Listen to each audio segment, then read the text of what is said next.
Hi there, I'm Wendy Callahan, the owner and Chief Sparkle Officer at Katie Callahan and Company here in Raleigh, North Carolina. I'm a small jewelry store of about 180 square feet on Glenwood South, and I started in November of 2015.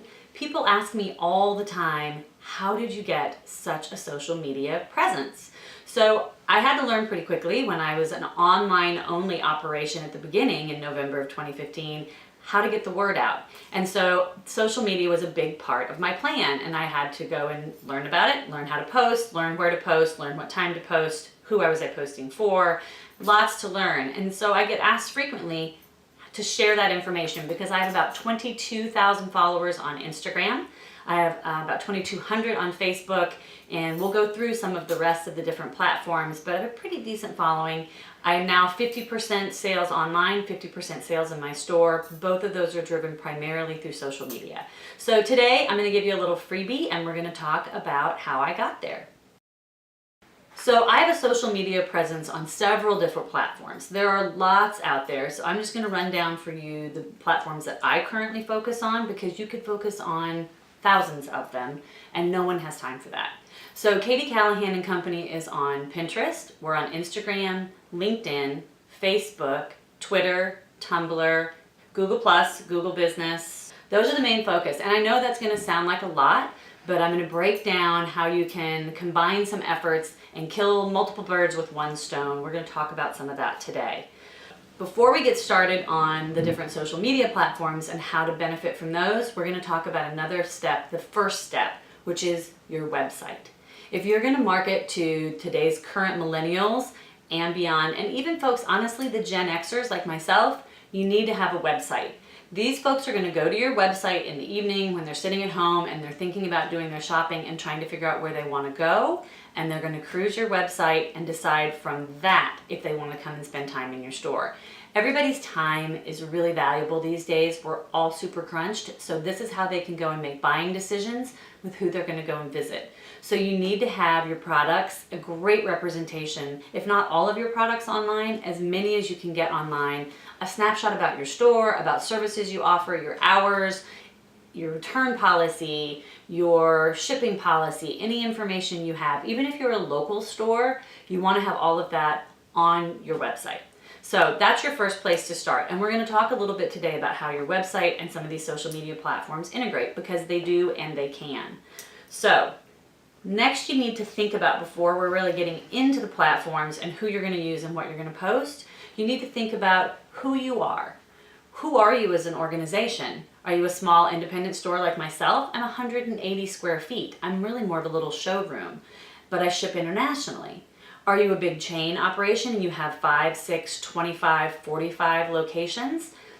Who are you trying to market to? Who's your customer? What do they like about you? How do you reach them? Where do they find you? Where do they shop? How do they shop?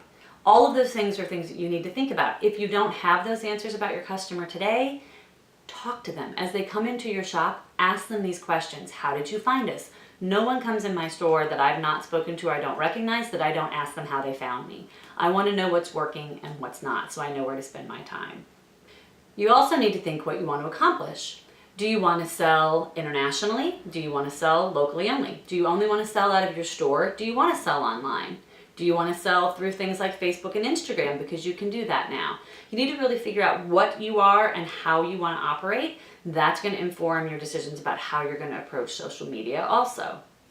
Who's your customer? Get to know your customers. If you don't already know who they are, try to kind of get an idea when they're coming into your store. Take a poll, invite people in and host an event and ask them to be a focus group for you. It's amazing if you offer refreshments and snacks and maybe a giveaway, how many people you can get out of hopefully you've got a list of customers of some addresses or phone numbers or emails already, and you can ask them to come in and spend some time with you. It's amazing how gracious they'll be with their time, especially if you're offering a little something for free. Who is your customer? Are they men, women? What age are they? How do they spend? What's their socioeconomic situation? You can get some of that information through various means. If you use a POS system called Clover, they have an insight system, or you can just kind of make some educated guesses by the folks that are coming into your store. But it's good to write it down and have that in the back of your mind as you're approaching your social media. How do these customers shop?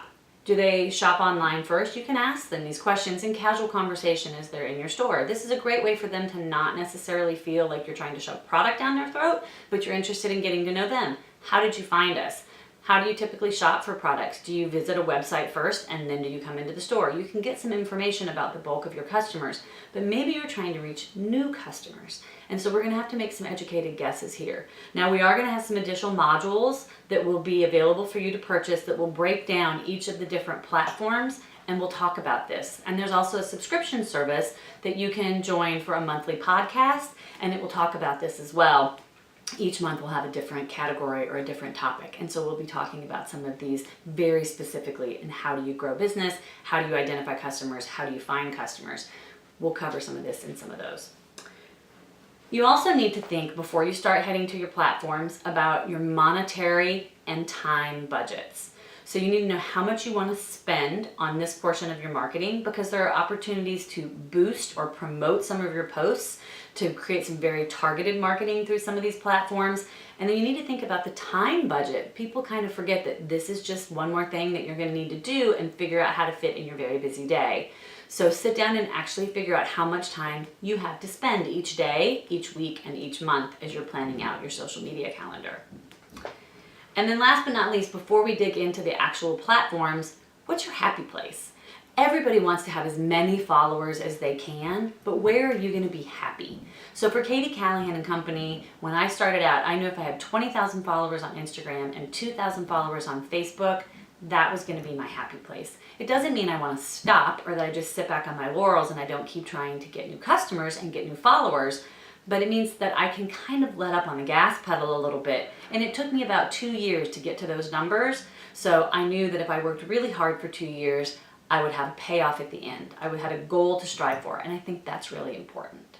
So with all of the different social media platforms that are out there, where do you need to be? Well, I'll go through some of the ones that Katie Callahan and Company that we're a part of and talk to you about why. So we're a part of Instagram. Instagram is a really big platform for the millennial, actually the Gen X millennial, and not as much now for the generation coming up behind. Instagram can be used for online selling. It can also be used to draw people to your store. It can be used to direct people to your website. But one of the things that you're going to want to absolutely have when you set up an Instagram account is make sure that it's a business account. You want to make sure it's a business account so that you can get analytics, you can see when your customers are spending time on your page, and you can get a lot of data from that. So you want to make sure that's how they'll also be able to shop. You want to make sure that you have a business account set up on Instagram. Another platform that we use heavily is Facebook.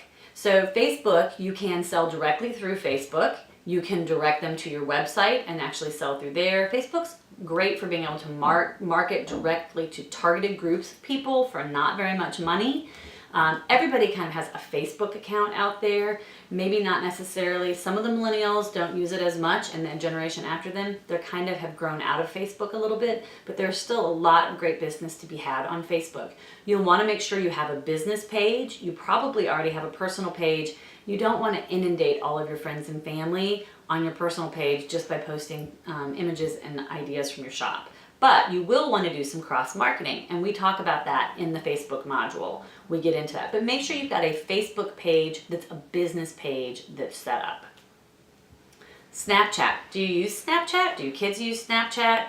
We don't use it so much here at Katie Callahan & Co., but that's another avenue where you could investigate how to go and just do quick little videos and quick little snaps. That's a great way to get your employees, if you have some involved, is ask them to occasionally post things on their Snapchat account, and when they're at work, just a quick, hey, I was looking at this, it's really pretty. It's amazing the reach that your employees can have through their friends and their networks to generate business for your business. Google and Google Plus. So Google Business is just basically a page on Google that identifies your business. If you don't have that set up, stop watching this recording right now and go set that up. You want to have your hours on there. You want to have your business address, a picture of your building. We'll go through some of these things, but you want to have all of this on your Google page. That's where people can also leave you reviews. Ask for them. We'll talk about this in the module where we talk about Google Plus and about Google Business, but make sure you absolutely have a Google Business page. Nothing is more frustrating than when I try to go find a business that I want to go and spend money, and I go and find that they don't have their hours on there, they don't have a phone number, their website's not listed, I can't go find any more information about them. Make sure your Google page is updated. You can even put down the dates that you're going to be closed for holidays. Keep that updated, really important. And then Google Plus is a page where you're never going to get customers from it, but Google loves Google. So if you're trying to get some better search engine optimization for your website, post to Google Plus, and we talk about that in the Google and Google Plus module. LinkedIn is another good platform. If you don't have a personal page on LinkedIn as a store owner or as a store employee, you should. It's a great way to go ahead and market and let people know what you're doing.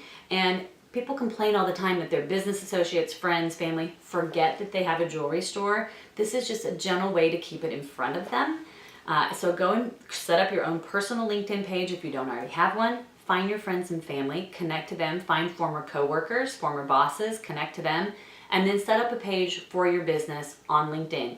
I have one. I'm a mom and pop one-woman show, and I have a LinkedIn business page. And guess what? I get business from it. I have former coworkers that will come and buy because of something they saw on LinkedIn. That's how they found me. So probably didn't think about LinkedIn, and we talk about LinkedIn more in depth in the LinkedIn module, but make sure you have those pages set up. Twitter's another platform. We participate in Twitter, but only at a very cursory level and only through another app. We use it when we're using Instagram. Twitter moves really fast, so you have to get ready and hold on for the ride. People are looking, once you get below the fold, which is down at the bottom of their cell phone screen, which is how most people access Twitter. Once you get below the fold, most people aren't necessarily going to go back and search for you. However, if you pop up in their feed, it never hurts if it's a matter of swiping a button, which it is. If you're posting to Instagram, you can hit one little button swipe and it'll also post to Twitter for you. So go ahead and set up a Twitter page. It's good to just have the icons on your website to show that you participate and post to it every once in a while if you can post to it through some other means, through scheduling or through another app. Tumblr is another social media app that we participate in a very cursory level. Again, it's through Instagram, it's one swipe of a button. Tumblr is a traffic driver. You may or may not gain a new customer from it, but since it's a photo blog, people are looking at pictures and they find them interesting, they will click them and at least go to your website to see what you're all about. If they really love it, maybe they'll buy it. So it's great for at least generating some traffic, which again, only helps with your search engine optimization. And that's also a win for social media. Our number one traffic driver to our website is Pinterest. So this is a pretty important one. Everybody thinks about Instagram and Facebook, which are incredibly important for selling and getting information out and driving people to your store and to your website. But our number one driver to the website is Pinterest. Now, we also sell a lot of engagement rings, but we'll talk about the Pinterest module a little bit later. So another question that we get asked a lot is, how often should I post? That's going to depend on what platform you're talking about. So Instagram and Facebook, we say at least twice a day. Pinterest, no more than 25 posts a day. Tumblr and Twitter, well, those get posted when we post to Instagram. So those are easy. So those happen twice a day because we're already posting to Instagram and it's integrated. So you really need to think about who your customers are, who your competition is, and we talk about that and how you can utilize information from your competition in each of the modules. But you need to think about some different tactics on how often you want to post. We say at a minimum 2 times a day. If you're just posting a couple of times a week, probably not going to help out a lot. Engage your sales staff if you have sales staff to help you just snap some pictures or to take some pictures around the shop if something funny is happening. If you're having a birthday celebration for some of your employees, people like to see that. Don't forget, on Facebook and on Instagram, you have the ability to do stories these days. So those we use for little inside kind of snapshots, behind the scenes, or snapshots about what's happening here in the store. And we use the actual Facebook and Instagram platform more for actual product shots. People ask me all the time about hashtags. When do you use them? How many should you use? Where do you use them? Which hashtags should you use? So hashtags are super important if you're talking about Instagram, moderately important for Facebook, and not at all important for Pinterest. There are helper apps out there that can guide you and help you figure out what hashtags might be good for your particular post and for your particular business. We'll dig into those some when we go into a webinar about hashtags in our upcoming series. But you can load up on hashtags for Instagram. You can put 30 in a post, and you can put hashtags actually in your post and in your comments. So load up on your hashtags, but think them through. Don't put as many in for Facebook, maybe 2, maybe 3 at most, and in Pinterest, just leave them off. Maybe 1, but really just try to put some really good keywords into Pinterest. When you're talking about hashtags and trying to figure out which ones to use, go look at your competitors. What hashtags are they using? Type in a hashtag that you think might be appropriate, and then it'll show you when you type it in how many times it's been used, how popular it is. You don't want to overload your post with a bunch of popular hashtags because Instagram kind of frowns on that. But you can see that in Instagram, you can see how many, use 1 or 2 of those. We sell vintage things, so I go look at complementary pages, other people's pages for vintage cars, vintage clothing, vintage furniture, and see hashtags that they're using. So go find folks that complement you. Maybe it's gem dealers or gold, people who sell gold, or other jewelry stores that sell different types of products that are similar but not direct competitors. And then you can always make your own hashtags. We use Katie Callahan Loves, and then we usually insert Katie Callahan Loves Vintage, Katie Callahan Loves Rubies, Katie Callahan Loves Gold, whatever's applicable to that particular post. We also have created our own Old is the New New. Again, we sell vintage. And then in every post, we do a hashtag Katie Callahan and Co. They're super important, again, in Instagram. They're kind of important in Pinterest, kind of important in Facebook. Leave them off for Pinterest and just choose wisely. So now you have everything scheduled. You know who you are, you know what you are, you know who you're trying to get, you know where you're going to post, how often you're going to post, what hashtags you're going to use. Track your progress. You don't know where you've been if you can't see where you've been, and you don't know how far you've come. So set up some sort of tracking system, whether it's an Excel spreadsheet or just a little handwritten sheet that you have some information written down on, and list where your followers were last week, where your followers are this week. List down any hashtags that you use that you think worked really well, any promotions that were particularly interesting. List all of the information that you can so that you know what you've done that's working and you can repeat it, and you know what didn't really work so you don't have to keep doing that. We also have monthly and annual subscriptions to our interactive webcasts. We'll have a webcast each month that you can join in. We'll cover different topics and we'll dive a little deeper and cover new topics where there have been maybe changes in algorithms and somebody's changed their platform slightly or they've got new releases. And you'll also be able to ask questions, those nagging little things that are bothering you. All of this will be available on our website, which is www.katiecallahanandco.com. And you can go and order the packages the modules individually. We have it packaged for you. There's lots of different options for you. So if you're interested in one piece or the whole shebang, you want just the videos or the workbooks and the videos, it'll all be available to you. Thanks so much for joining. We hope this helps you get started on your social media journey, and we look forward to hearing from you if you have any questions.